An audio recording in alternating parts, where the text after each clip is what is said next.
Hello and welcome to Rally Point Wargaming, a video series dedicated to the how, the whats and the whys of assembling your armies in the Warhammer 40k universe. Now, I don't claim to be the best player in the world, nor do I claim that the ideas I'll present here are absolute fact.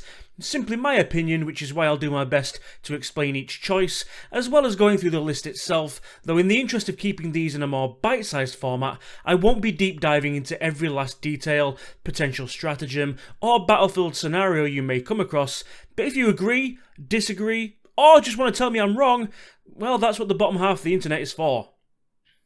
Also, although I won't be giving away the exact details as I mentioned, all rules and overall points are accurate at the time this video was posted. We will be covering lists from all ranges of the spectrum, from basic beginners lists, the competitive meta, and even just some fun thematic lists, but for this first video we'll be breaking down a list I've been tinkering with myself from the brand new Drukhari Codex, and it's one that I am hoping to start practicing with in a competitive sense in the near future. I like to call this one the Succubus Party. So it will be a 2,000 point Drukhari force made up of 3 patrols. While some people do like to use the Real Space Raiders detachment, I've decided not to use that for 3 reasons. 1, I'm not using any Coven models such as Homunculus or Rax, which are mandatory in a Real Space Raider. 2, I have too many HQ and fast attack choices for a single battalion, which is what I normally use. And 3, by taking 3 patrols, I start with 14 command points instead of 12, as although the Drukhari patrols can have their cost reduced, the Warlord refund is still present, and even after spending a few command points pre-game, you generally start with more. I'll be using 2 Witch Cult patrol detachments using Cult of the Cursed Blade and the Cult of Strife, and a patrol detachment of Cabal of the Black Heart. So starting with the Cult of the Cursed Blade, we have a Master Succubus, an upgraded character with a number of abilities over her basic counterpart, and she's equipped with the Cult of the Cursed Blade specific relic and Warlord trait. Traitor's Embrace and Treacherous Deceiver, respectively. Cult of the Cursed Blade gives its models +1 strength, and any time that they make a save in combat on an unmodified 6+, the unit attacking them takes a mortal wound. The Treacherous Deceiver Warlord trait extends this on the Succubus to any saves of an unmodified 4+, which also happens to be her actual save in combat, and on top of this, her relic means that when somebody does eventually manage to kill her on a 2+, that unit takes 3 + D3 mortal wounds. She's arguably more dangerous to attack as it is to be attacked by her. Weapon-wise, she has the Shardnet and Impaler, which is one of the few non-relic damage 2 weapons available to her, which can also help her tie units up in combat, meaning they can't escape. Combat drugs is also a special rule that's going to come up anytime you're dealing with an army using Witch Cult units. It's a table of 6 buffs that you can either pick one from, or, if you're feeling a little bit more adventurous, you can roll 2 dice and take both of the randomly generated results. Personally, I'm not a huge fan of random chance, so I tend to just simply choose one ability, and usually the case with most Witch Cult units, I pick the +1 attack, which is what this Succubus has. The troops choice for this detachment will be a unit of Hecatrix Blood Brides, which are your basic Witch Cult troops given an upgrade due to the presence of the Master Succubus. I haven't given them any additional buffs or upgrades on top of that. They will use just their standard equipment, but again remember, they are Cult of the Cursed Blade, so we'll get that +1 strength, and combat drugs again apply, meaning they get the +1 attack. Now in the fast attack slot, I've gone for 2 units of 10 Hellions. These are the green goblin skyboard looking dudes that have been vastly improved in the new book, with great movement speed, an extra wound each, a decent little pop gun, and good melee ability when they strike. It is tempting to take one large mob of them, but despite them being tougher than most Drukhari infantry at toughness 4 base for mounted infantry, and the +1 toughness that I've given them for combat drugs, they're still relatively flimsy, and hiding 10 behind terrain is much easier than hiding 20. They also have a great utility thanks to a stratagem that lets them declare a unit, even just a single character, that they've flown over, and dish out a potentially impressive amount of mortal wounds, which is a sneaky way to snipe difficult to reach characters. Finally in this detachment we have a pair of transports, specifically a pair of Venoms.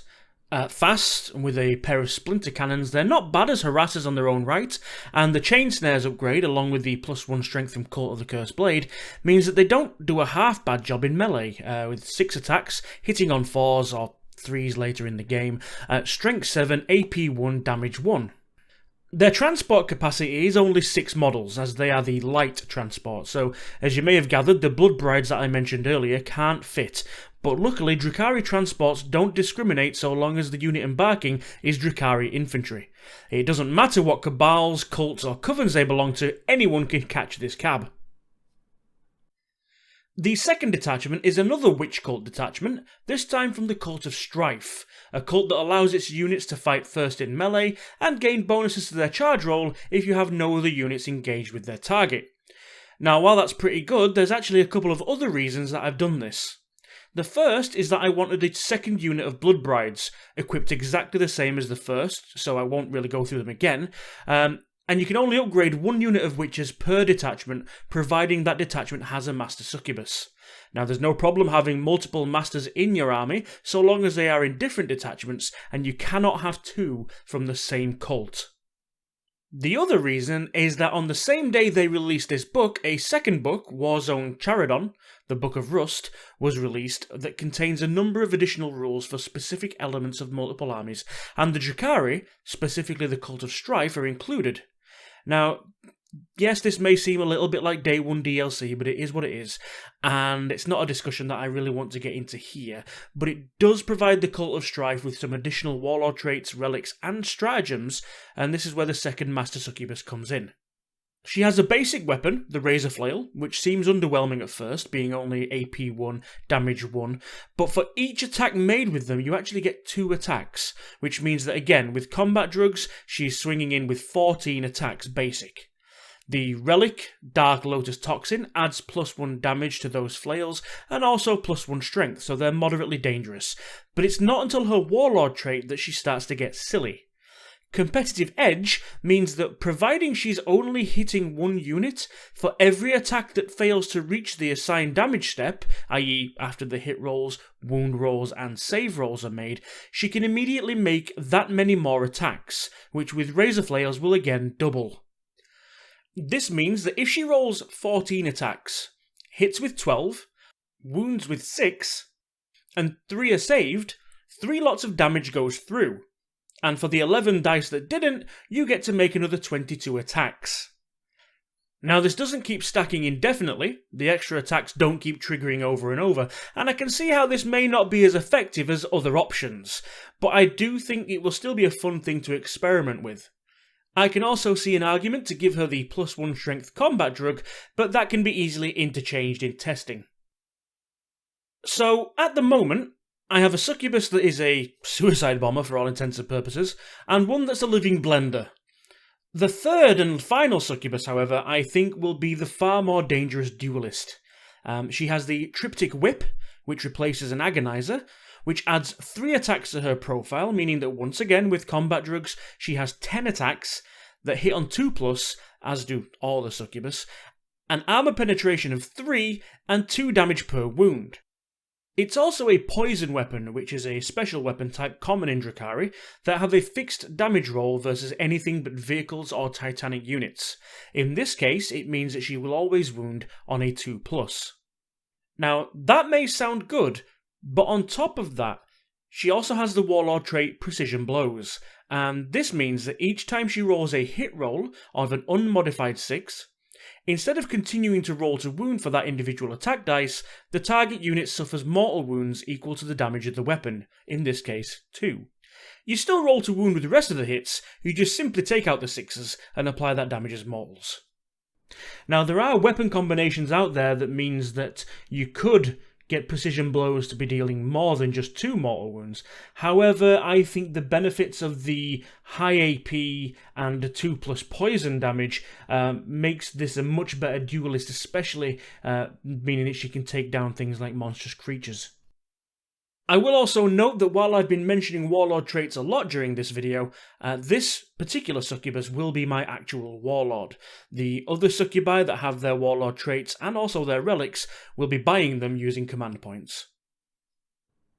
The final detachment is a Cabal detachment, specifically from the Cabal of the Black Heart.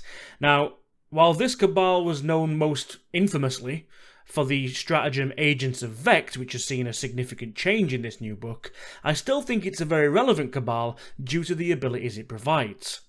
Firstly, it provides each unit a single reroll to hit each phase when it's shooting or fighting. But it also increases the effect of the Power from Pain table, which is a Drukhari special rule that adds cumulative bonuses to the units depending on what turn of the game we're in. Units in the Cabal of the Black Heart, for example, will gain the turn 2 benefits on turn 1 and so on. The Cabal also provides a +1 leadership bonus and a bonus to the Real Space Raiders detachments, but as I said earlier, I am not using those. The HQs for this Cabal start off with Drazar, the Master of Blades. Yet another combat monster for my army with a flexible weapon with 2 attack profiles, one for carving through basic infantry, and one for more heavily armoured opponents. He has some strong defensive abilities, and a possibility of forcing enemy units to strike last, even if they charged him. Throw in an ability to fight again each combat just for good measure, and he can do some real damage. He's also able to buff units of Incubi, which in this list I'm not taking, but like him, they are part of a sub-faction called Blades for Hire, which stand apart from the Cabal Cult Coven system, meaning they don't benefit from the Cabal bonus. He still has Power from Pain, but he doesn't get the +1 from the Black Heart. The second HQ is a Master Archon, basically a Lord with a standard power weapon and a blast pistol. Nothing fancy, as I've already blown all my gear allowances on the Succubi. However, he is a master, which does allow him to fight twice in each combat, and also allows me to take the Cabal version of the Blood Brides, which in this case are the Trueborn. I'll be taking a squad of 10 of these upgraded warriors. They have an improved ballistic skill, and are immune to modifiers, meaning that they always hit on a 2+ when shooting, as well as an extra point of leadership, which means that along with the Black Heart bonus, they're actually leadership 10. A pair of smaller squads of their unupgraded brothers round out the troops choice. These are used mostly for grabbing objectives and the perfect size to fit in those cursed blade venoms that I mentioned earlier. Once more, I've got a full fast attack in this patrol. This time a pair of Scourge units, which can deep strike so they can be used to find hard to reach targets such as things hiding behind cover, or even perform actions such as the Scrambler's secondary. These are also Blades for Hire like Drazar, so again, no Cabal bonus, and despite being jump infantry, they now tend to carry heavy weaponry, and it's common to see them in an anti-tank role. Personally, I'm still in 2 minds. I've chosen Heat Lancers in this example, although some people do prefer to favour Blasters since they remained assault weapons and therefore take no penalty on their ballistic skill. The better damage profile I think still makes Lancers vastly superior. The choice really comes when you want to decide if it's worth finding the extra points to give them each a Dark Lance, as they have a better range, and although not as high a potential maximum damage, they do have a better minimum damage, and I think average. Of course, there are other options when it comes to getting Dark Lancers into your list. In my heavy support, I've taken a single Ravager. Not quite as favoured as they once were. Like all Drukhari, they are relatively flimsy, but they do also carry 3 Dark Lancers, they get the reroll from being Black Heart, and a number of interesting stratagems, including one that lets them move again after shooting to get themselves out of sight, which is exactly as useful as it sounds. To round off the list is the remainder of my transports, enough raiders to mean that no unit starts the game touching the ground.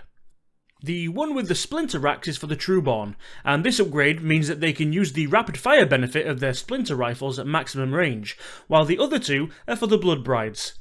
Just like the Venoms, the Chain Snares allows them to go in with an impressive melee profile for a vehicle, and the Shock Prow can add a little damage when it charges, as well as accessing a stratagem to once again throw out some mortal wounds. So here's a look at the army as a whole. It is admittedly unusual to be able to intermix the transports and the units that go in them to this degree. For example, it is perfectly possible for a Cult of Strife Succubus to accompany a Cabal of the Blackheart Warrior Squad in a Cult of the Cursed Blade Venom, but it does open up a lot of flexibility, and I think that was the intention behind a lot of what they've done with this codex.